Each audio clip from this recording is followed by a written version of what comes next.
Thailand ist bei vielen Auswanderern sehr, sehr beliebt, was man auch vollkommen nachvollziehen kann, wenn man mal auf einem schönen Strand in Thailand Urlaub gemacht hat. Allerdings gestaltet sich die Visasituation unglaublich schwierig, weswegen viele Menschen als Besucher ins Land kommen und dann regelmäßig einen Border Run machen müssen. Andere haben ein Education Visa, was dann bedeutet, dass sie auch offiziell Thailändisch lernen müssen. Sebastian, fangen wir doch einfach mal mit dem Education-Visum an und die Tücken, die damit verbunden sind. Naja, also die Missbrauchsquote ist natürlich relativ hoch. Die Polizei in Thailand weiß das auch. Ist ja klar, dass nicht jeder, der dieses Visum hat, tatsächlich Thai dann lernen will. Ja? So, und dann kommt es halt zu solchen Fällen wie die, dass wir schon Mandanten hatten, die am Sonntag dann von der Schule in Bangkok kontaktiert wurde, ganz nervös, panisch, will ich sagen, ja, dass sie am Montag unbedingt in Bangkok sein müssen, weil dann nämlich eine Kontrolle durch die Polizei angekündigt ist.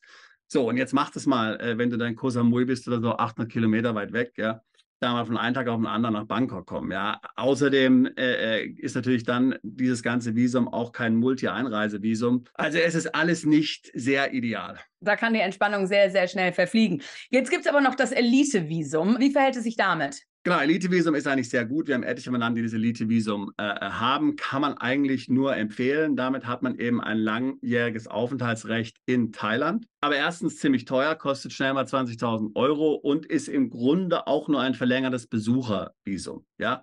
Man darf jetzt offiziell nicht in Thailand arbeiten oder unternehmerisch tätig sein. Ja? Und das ist natürlich ein Problem für digitale Nomaden und Unternehmer, die eine Auslandsfirma haben. Ja? Die arbeiten ja jeden Tag in Thailand im Homeoffice und möchten gegebenenfalls auch gegenüber den ausländischen Banken, Steuerbehörden und so weiter offiziell erklären wollen, dass sie Steuern bezahlen, dass es eine Ansässigkeitsbescheinigung gibt, ja, und nicht einfach nur hier so halblegal als Elite-Visum-Inhaber dann in Thailand arbeiten.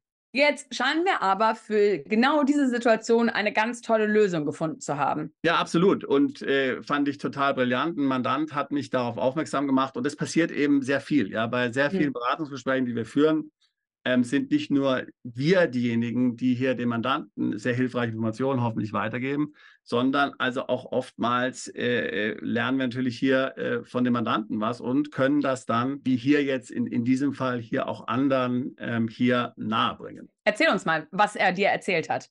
Genau, also grundsätzlich, man geht nach Thailand, man gründet zunächst mal eine Auslandsfirma, die dann an meine Kunden, sage ich mal, Rechnungen stellt, ja, also US-LLC oder irgendwas anderes. Dann sucht man sich in Thailand einen sogenannten Employer of Record. Schau bitte in Google nach, wenn du nicht genau weißt, was das ist, ja, brauchen wir jetzt hier nicht im Detail zu erklären. Der Employer of Record ist dann mein offizieller Arbeitgeber in Thailand und wird Lieferant meiner US-LLC. Hier nun das Entscheidende.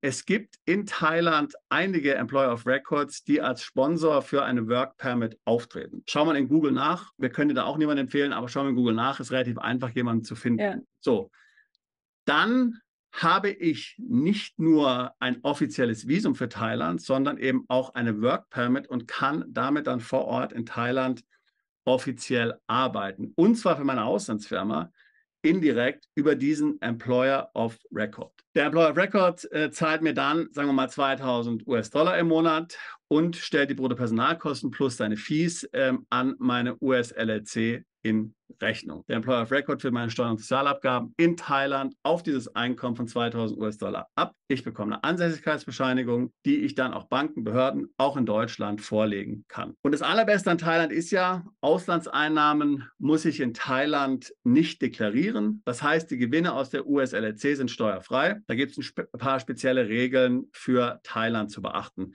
Können wir gerne in der Beratung erklären. Das hört sich alles richtig klasse an. Ein bisschen administrativer Aufwand, aber super, dass man dadurch in Thailand arbeiten kann. Jetzt gibt es so ein paar Details, die ich gerne ein bisschen nachforschen würde. Wie lange ist denn so ein Work Permit dann gültig? Die ist also ein Jahr lang gültig, kann aber verlängert werden. Kostenmäßig so ein Employer of Record, wie viel muss ich dafür ausgeben? Ich würde mal sagen, pauschal so zwischen 200 und 300 Dollar im Monat. Und jetzt natürlich immer die ausschlaggebende Frage, wie hoch sind die Steuern und wie hoch sind die Sozialausgaben in Thailand? Ich würde mal rechnen mit insgesamt bei 2.000 Dollar 20 bis 25%. Und jetzt hast du von einer ausländischen LLC gesprochen als die Auslandsfirma, die ich gründen sollte. Gibt es da dann in Thailand Betriebsstättenprobleme? Also ist das so der Haken an der Sache möglicherweise? Also theoretisch ja. Vor allen Dingen muss man immer wissen, dass die US-LLC steuertechnisch ein Gewerbe ist. Ja?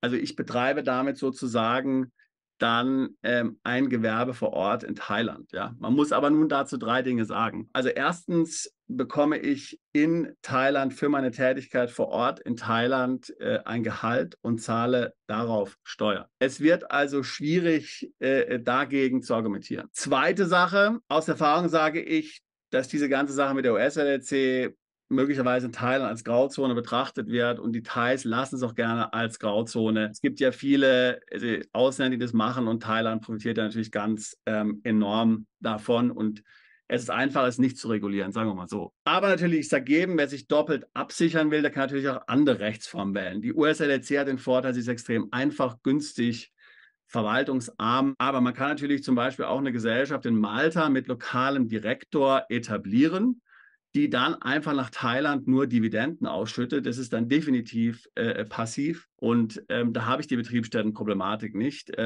Singapur und Hongkong würden sich dafür natürlich auch eignen. Also das kann man machen. Das ist mit administrativem Aufwand verbunden. Es ist ein bisschen komplex. Lohnt es sich für alle? Oder gibt es Leute, wo du sagst, das ist genau die Zielgruppe, die damit tatsächlich in Thailand leben und arbeiten kann? Also ich würde immer sagen, man muss für so ein Setup mindestens im 6-stelligen Bereich verdienen, damit sich diese Sache dann auch lohnt. Ja, alles andere ist einfach schwierig, weil natürlich die Strukturkosten für so eine Struktur, sei es der Employer of Record, sei es die Auslandsfirma und so, also das wird halt sicherlich zwischen 5.000 bis 10.000 Euro im Jahr an Kosten verschlingen. Ja. Wenn jetzt meine Einkünfte so gering sind, dass das schon 10-20% meines Einkommens ausmacht, dann kann ich auch gleich Steuern zahlen. Ja? Also das heißt, man muss eben sich tatsächlich überlegen, ob es sich tatsächlich für einen lohnt. Ja? Aber jeder, der, sage ich mal, im 6-stelligen Bereich verdient, für den wird es sich lohnen. Und wie würdest du jetzt Leute beraten, die zu dir kommen und sagen, hey, das hört sich klasse an, was muss ich als nächste Schritte in die Wege leiten? Naja, Thailand ist zu allen Ländern, zu denen wir beraten, sicherlich eins der populärsten. Auch auf unserer Website der Content zu Thailand ist mit eigentlich der populärste Content.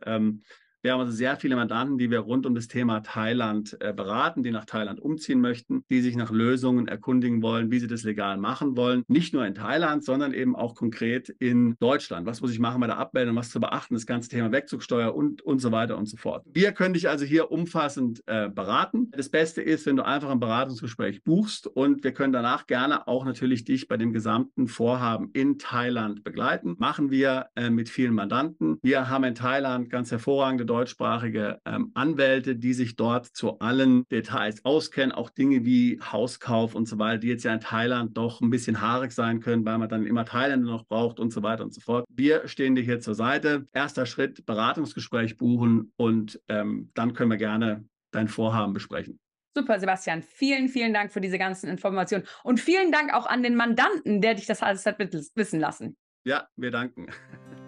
Bist du Unternehmer, Freiberufler oder Investor? Zieht es dich schon lange ins Ausland?